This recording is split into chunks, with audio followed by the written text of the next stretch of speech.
Failure is most useful when you give your best effort.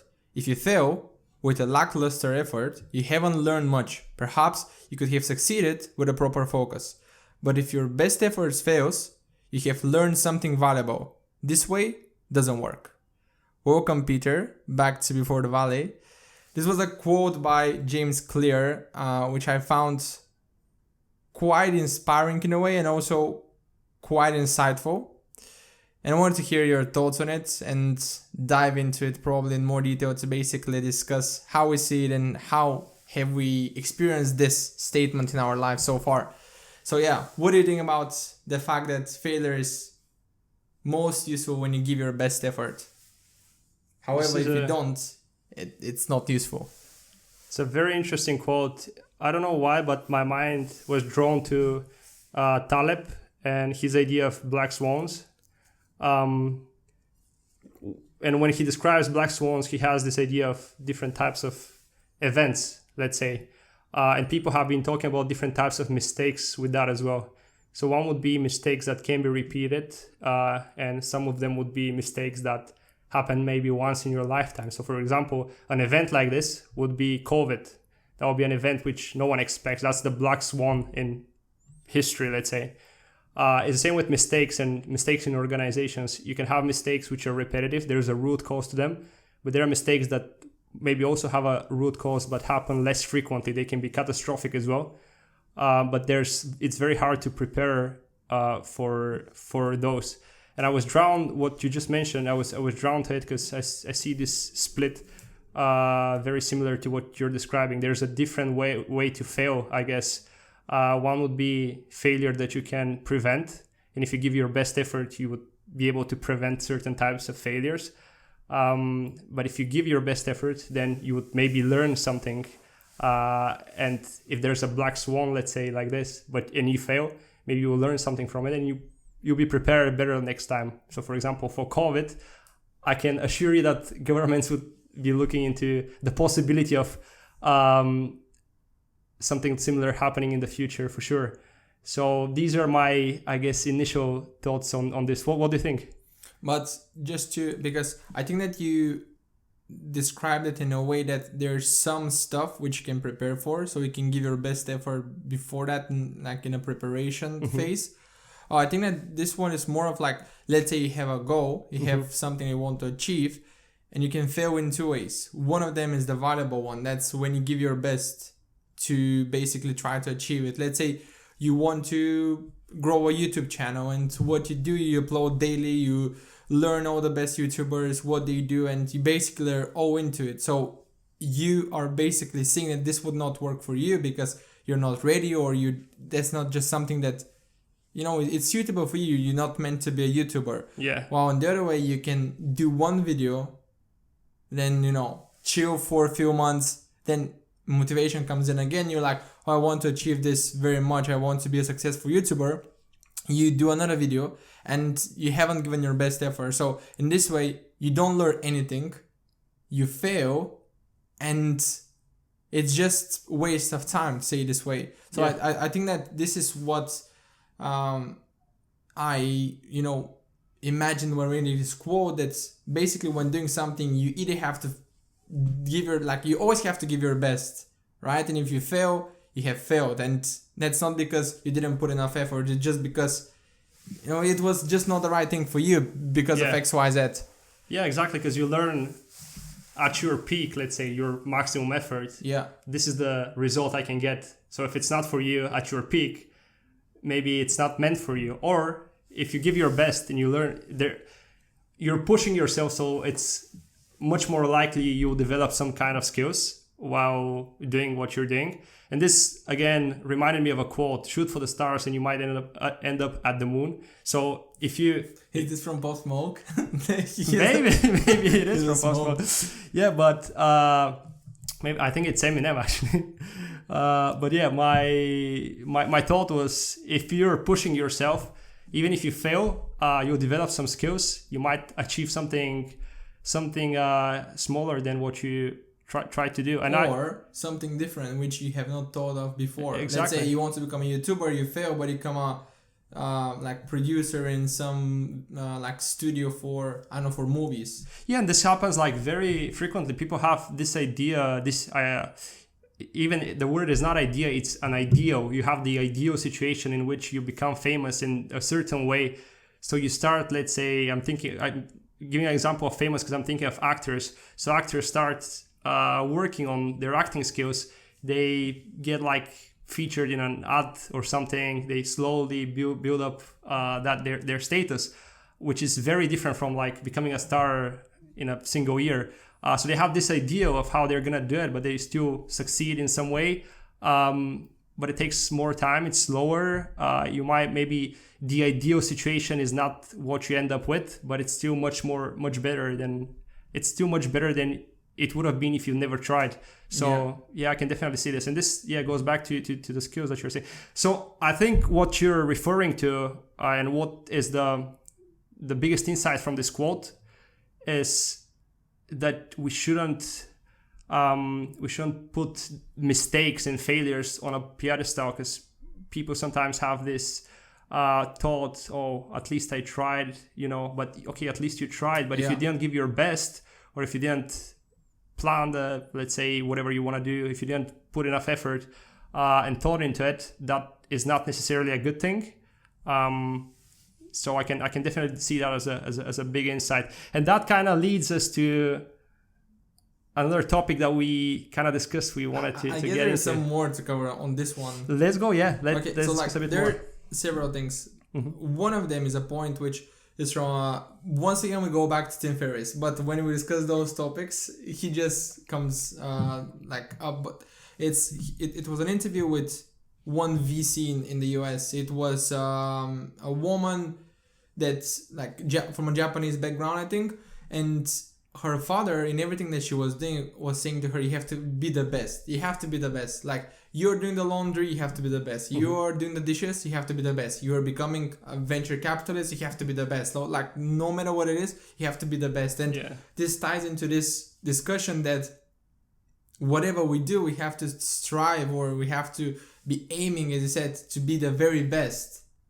Not to, have this go and, I'm going to try, and if I fail, at least I've tried, which goes back to your point as well. No matter what we do, we have to put in our best effort. Or like, if we're not going to do it with the best effort that we have, there is no point to do it probably. Yeah. Which is, it just gives this perspective of, before deciding to start on a venture or something that you want to achieve, think, am I ready to give my best effort? And also, if you're not willing to give your best effort, why is that? Because this is often a signal for maybe that's not the thing you should be doing.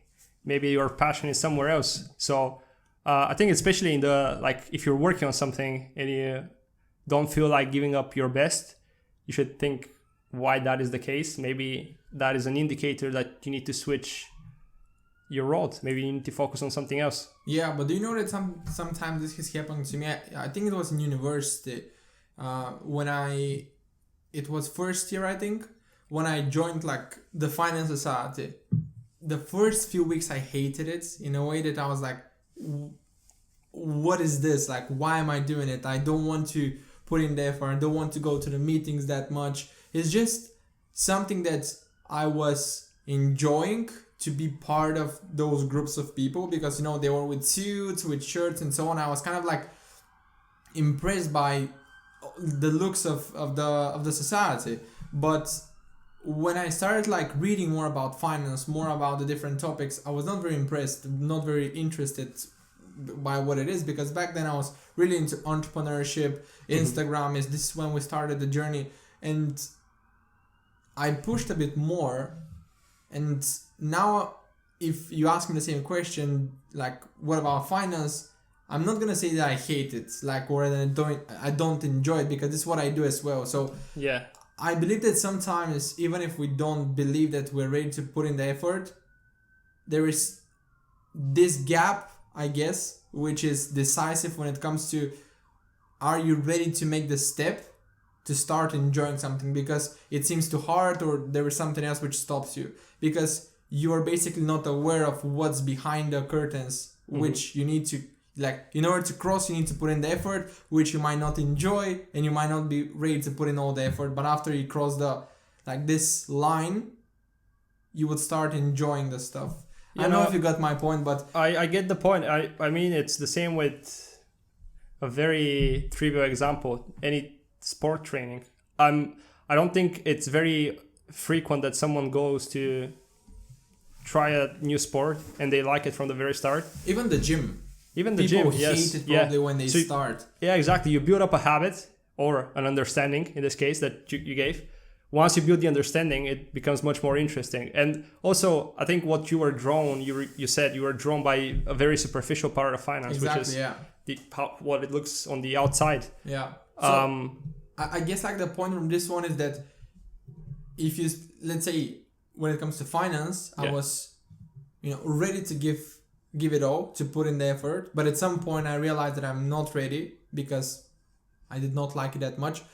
And I guess the point of this one is that not to give up too quickly.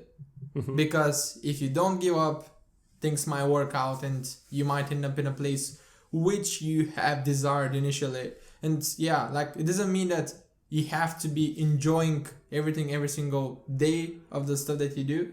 But it's just that, just don't give up. And a good point on this is you need to find out where the discomfort comes from. Yeah. So is it just the discomfort of starting something new and something you don't know the fundamentals are, so it's difficult to achieve? Or is it because you don't like its essence, so to speak? And I'm thinking it's the same with, I guess, sales. And if you stop talking to clients for a long time, it takes time to get used to it, because you just need to get that habits. You need to get that your brain ticking in that certain way, so you can articulate yourself properly, pitch properly, and all of that. So yeah, I think it's the same with interviews. Even when you're looking for a job, the first 1 or 2 interviews are quite bad, or at least has been my experience.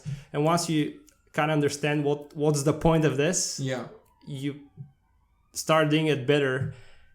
You will never like interviews. That's not a great example that I'm giving, but it's much better the third interview, let's say, than the first, even in terms of experience and how you feel to it. I would say that for the first one, you would have been very excited. You might have failed.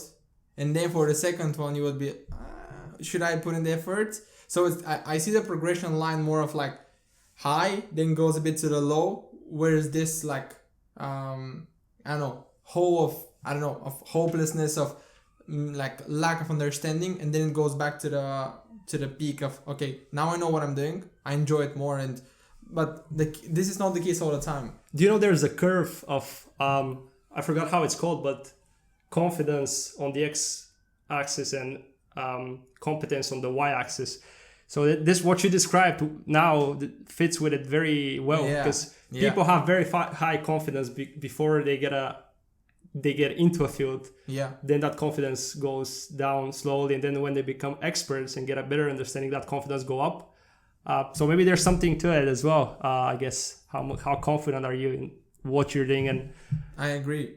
And time spent.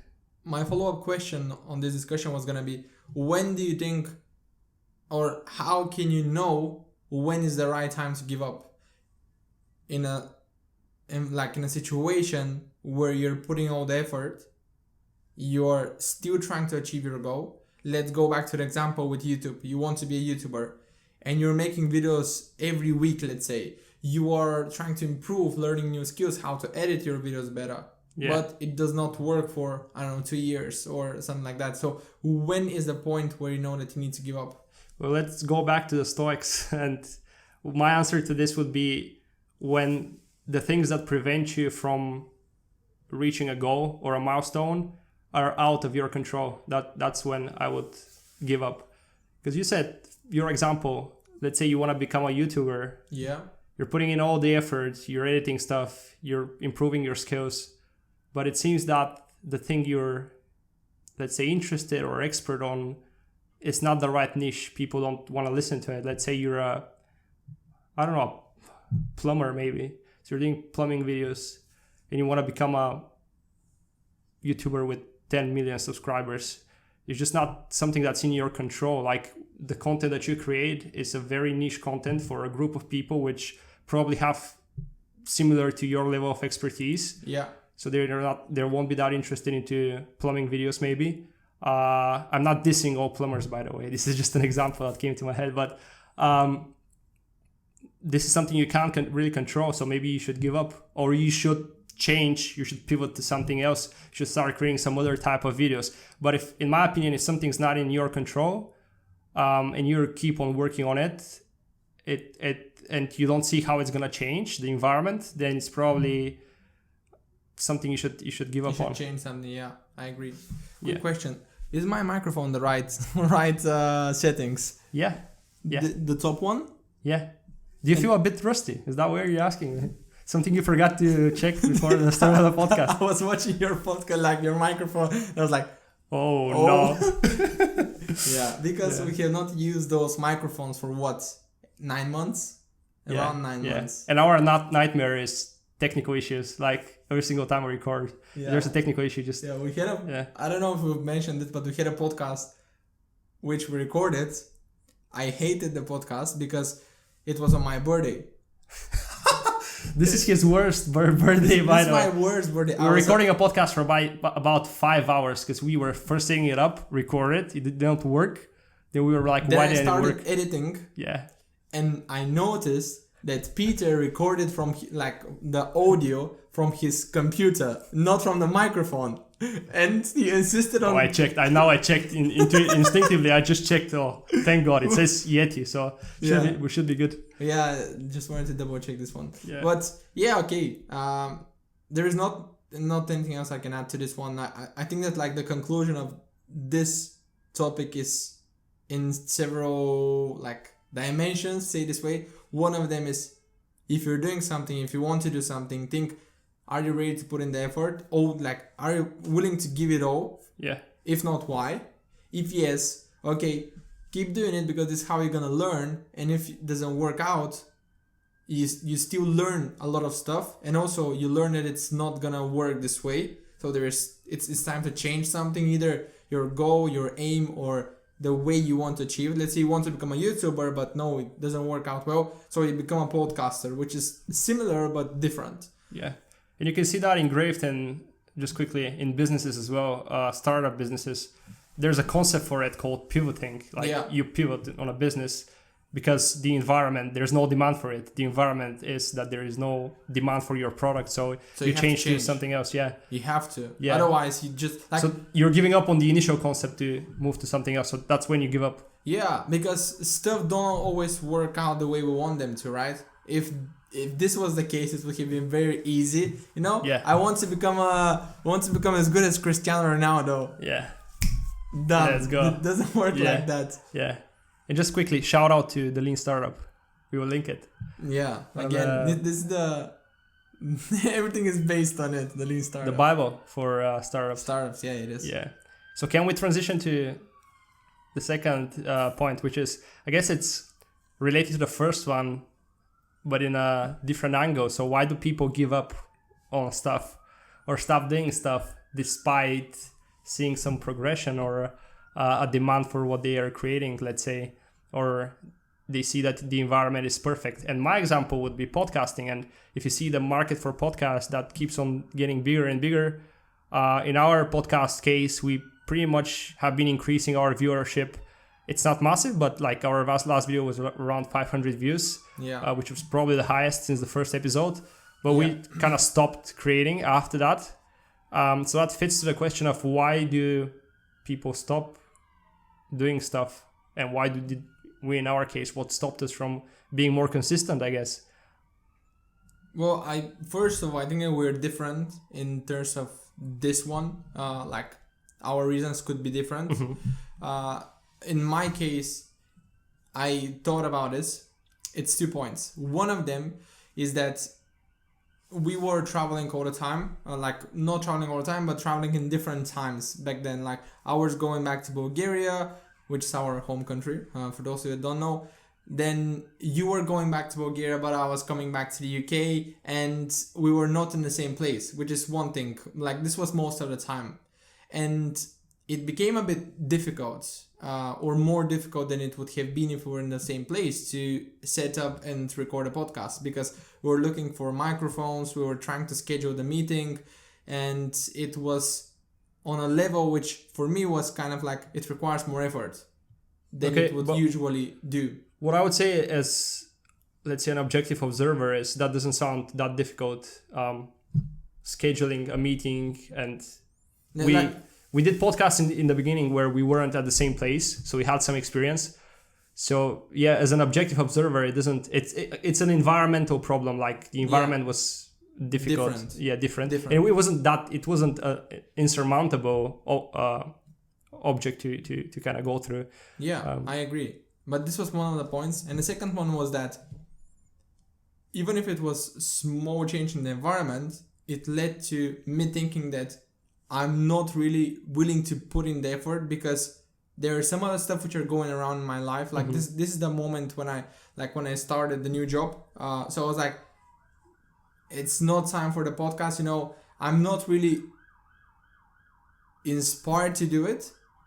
And therefore, this small change in my environment, which is like, oh, I have to schedule the meeting, or I have to start looking for the microphone, were becoming very big reasons for me not to do it. Because if it was easy, if I had it all set up, like here right now, when we live together, it's like, Peter, let's record a podcast tomorrow. We have it all here, the microphone, the laptops, it's done. We can do it straight away. However, back then it just became not a priority in terms of like trying to solve those small issues.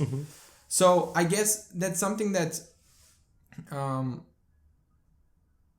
it could lead the conversation to the point where, why didn't I tackle those issues? Like, why did I give up to them? Like, they became stronger than me, right? They were like, oh, Nikolai, you're so weak.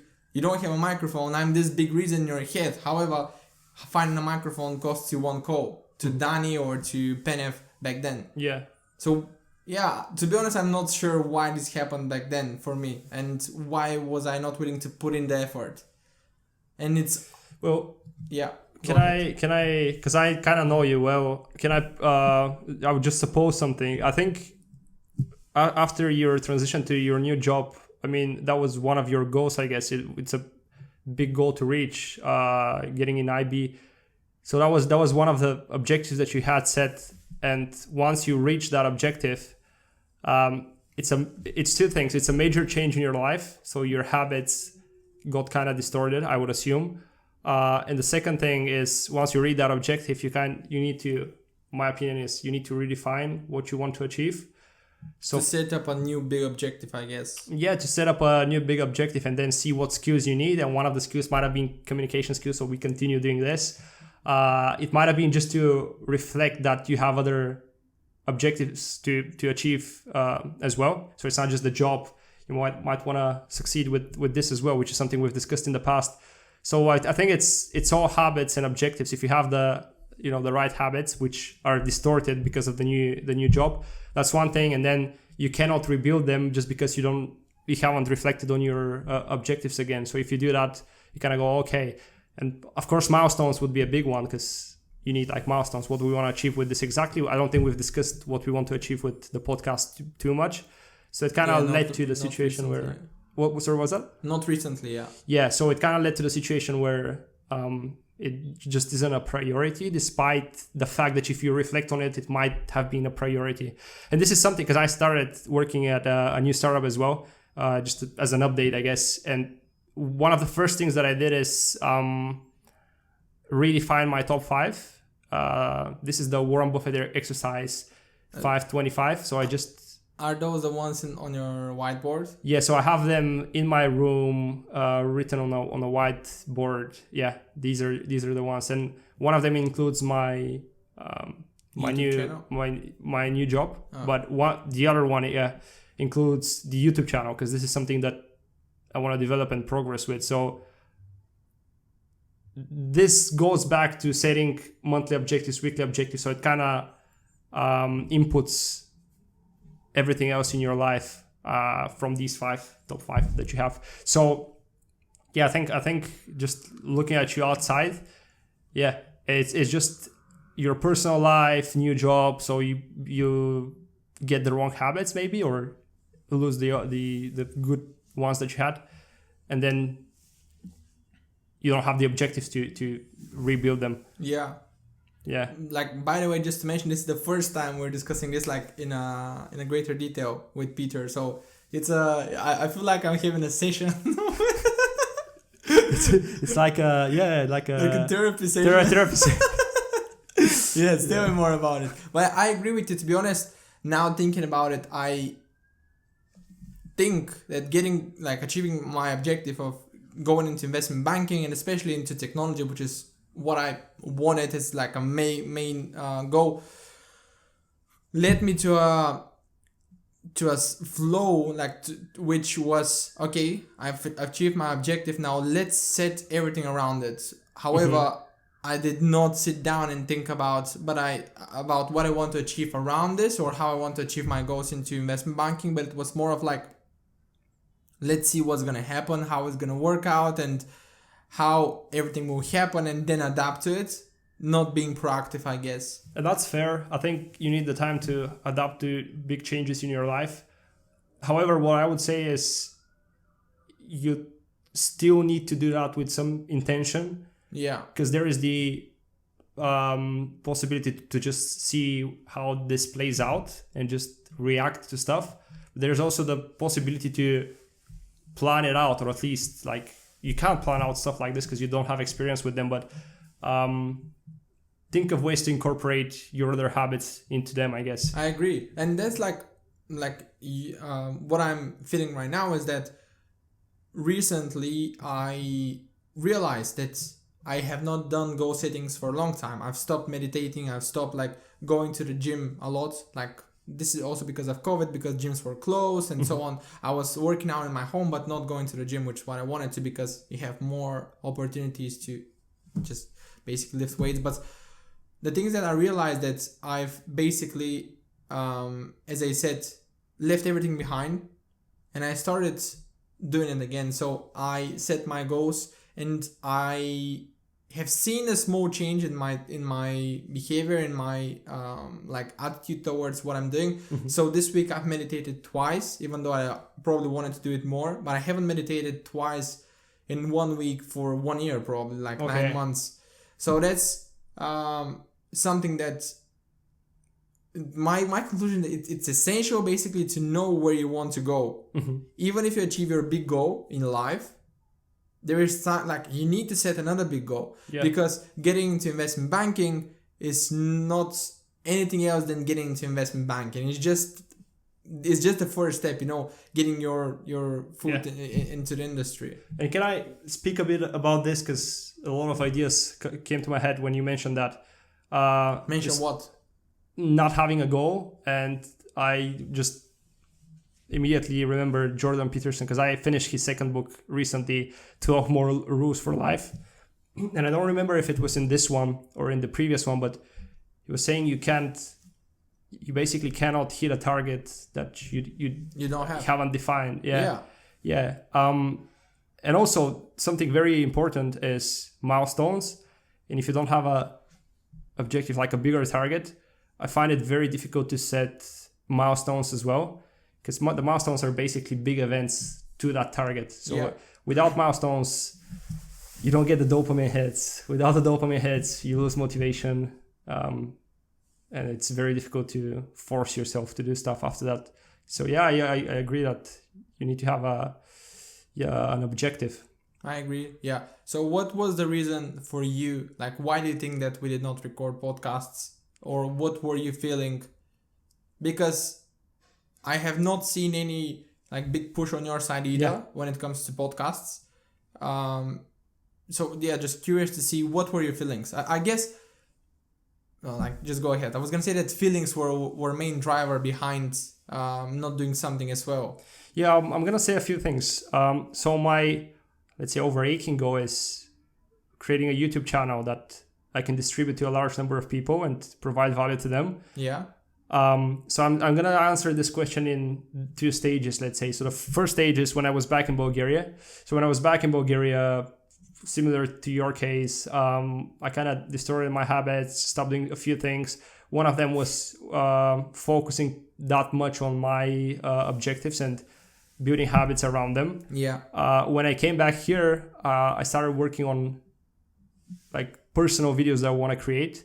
So for the past few weeks, I've been building like a script on videos that I want to create, which are not like podcast related, but I was planning to I was planning to record a video which is more, what would you say, story like, not that much as a podcast.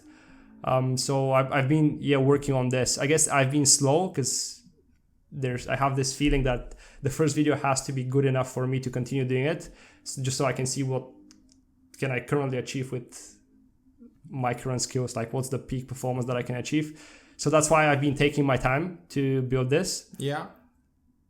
So I would say, again, distortion of the habits for the first couple of months back in Bulgaria. My time management wasn't that great as well. So as it is here, because it's a better environment. So I would say I've been working on other stuff back then rather than the podcast. And then the second thing I would say is it's because my goal is like it's broader. It's not just to succeed with the podcast, but maybe even if these individual videos hit, then that would be great. So I've been working, I would say, for the past maybe month. I've been thinking on ideas and have been building a script. I've been thinking how to edit and stuff like that. Yeah. So, yeah. So you say that it was not your main goal to succeed with the podcast, but you had like a goal related to YouTube, which is why you did not focus on the podcast. Exactly. My bigger goal is overarching as YouTube, and then the podcast is a great means, I would say, to it, but there's other means as well. And I would say if we can incorporate a few things, that will be great. We'll see what works as well. So yes, that's what I would say. And I would say that also that this is something that we recently discussed in a very intense conversation, but I don't see that easy to control other people. So if there is the possibility of me doing something on my own or pushing for something on my own, I would always prefer that. So in this case, individual videos, I would double down on them, because I don't think it will be easy to control somebody. Yeah, to change, especially when you were back in Bulgaria. I thought it would be very difficult for us to synchronize on doing the podcast. So that is also another bit to it. People are more difficult to control than your own actions, I guess, and what you want to do. Yeah, sometimes it's easier to do stuff with other people. Business is one example. So you always try to find a partner, or in most cases try to find a partner. But for YouTube, it's a bit different, I guess. Yeah. So like here, what I'm seeing is that if you're doing something with somebody, it's very important to set the right objectives on the both sides. And this came up recently as well in this intense conversation, that it's important for everybody to be aware of the like intentions of the other person and the overarching like objective that he or she has, which is very important. While the other thing is that it's important, I guess, if you have the same objectives, to be willing to put in the effort for the other person if you want to achieve it together. And it's because then this issue which you mentioned of it's hard to control other people will disappear, because there is no need to control them. Like, it's not about controlling them, I think. It's about making them do stuff, I guess. Or what do you think? I think it's about changing their perception. And I think maybe that's something that is an issue of mine as well, because maybe there's a skill to it, which I have to learn with time. But I guess it will be, if you have the skill to change people's perception, that will be the right approach, because people are valuable and they are. Yeah. But I believe that like if it becomes a point of like, how can I change the perception of somebody, then it kind of like leads to you thinking, okay, is this the right person to do this with? Or is there anything else which is stopping him or her from doing things now? Yeah, so you need to speak with them, I think, exactly. in those situations to find out what it is and how you can help. Yeah. So nice. So, cool. Do we have any other points to discuss? Anything? I think we can leave it at here for this first conversation. Yeah, it's kind of like to be honest, I thought we'll be much more rusty than we were. yeah, I think it was a good session overall. Yeah, we'll see when we edit it. This is like we're gonna see that Peter recorded with his I don't know, with MP3 player. There's just no audio at all. Yeah, there's no audio, but yeah, I agree with you. So this is the first session which we're recording for 9 months. So yeah, let us know what you think about it in the comments below, because I'm more than happy to apply your feedback. And something which I wanted to mention is that when I was back in Bulgaria, during my 2 stays in Bulgaria, so many people came back to me, and like when they were seeing me on the street and they were saying, yo, what's up? What's going on with the podcast? So like, thank you very much for watching. That's first of all. And like, these people have noticed that we stopped doing the podcast, and it was kind of like, okay, nice. It's good that somebody is listening to us. It's good that somebody wants more from this content. Did you sign any t-shirts? Anything? No? No, not yet. I don't think that we're at this level yet, but hopefully we're gonna get there. Hopefully. But yeah, like, it's just saying that we would try now once again to start providing more value, I guess, on a weekly basis, on a bi-weekly basis. We'll see how this one would go, but yeah, just basically doing it on a regular basis is the main thing, not once per 9 months. Yeah, providing value consistently. I think there's a lot to discuss that we learned during these 9 months. Yeah, a lot has changed. Yeah, a lot has changed in ourselves as well, I would say. So maybe we're in a position to provide even more value at this point. I hope with what we learned, and hopefully learn from each other even more, because that's how people will learn as well, I think. Yeah, this was one of the main things because of which like I enjoyed doing the podcast back then, is that when we're discussing those stuff, it's kind of like I'm pushing in one direction, you're pushing in another one, but then we both share the stuff that we're learning. So it's kind of like free knowledge. Yeah, because it costs you like 1 week to read 100 pages of a book, let's say, at night. Yeah. However, for me, it costs me 5 minutes to consume your knowledge. You're sharing your most essential bits from it. So yeah, I hopefully it's the same for those people listening to us. Yeah, it's focused conversations as well, so it's cool. It's good to learn. Yeah. Great. All right. Well, yeah, thank you very much for listening, and we look forward to hearing what you think about the podcast and seeing you next time. Yeah, so do let us know. Thank you for watching, and see you next time. Bye. Bye-bye.